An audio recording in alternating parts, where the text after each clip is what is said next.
हाय, ऐक ना, तुझं मन इतकं ओझं का घेत आहे? तुला एकटं वाटतंय का? हो, तू सगळ्यांसाठी जगतेस, पण स्वतःसाठी श्वासही घेत नाहीस. अगं, पण तुला कोणी थांबवलं नाहीये. तूच स्वतःला मागे ठेवतेस. हसताना तुझा आवाज हलका होत जातो आणि कधी कधी तर तू स्वतःलाच ओळखेनाशी होतेस. तुला माहिती आहे, थेरपी म्हणजे सगळं ठीक करणं नसतं ग. थेरपी म्हणजे मी पण महत्वाची आहे हे स्वतःला परत आठवण करून देणं असतं.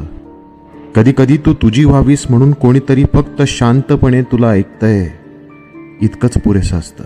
फक्त लक्षात ठेव, तूच तुझी पहिली साथीदार आहेस. स्वतःकडं परत ये, स्वतःच्या जखमा ओळख आणि हळूहळू त्याच्यातून बाहेर ये.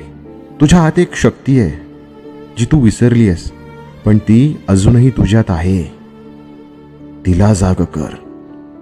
स्वतःच्या आयुष्याची कथा तू स्वतः लिही आणि मी आहे इथे तुला ऐकायला, तुझ्या प्रत्येक पावलांवर तुला साथ द्यायला.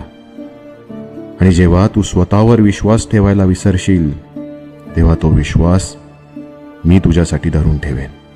शब्द आहे माझा.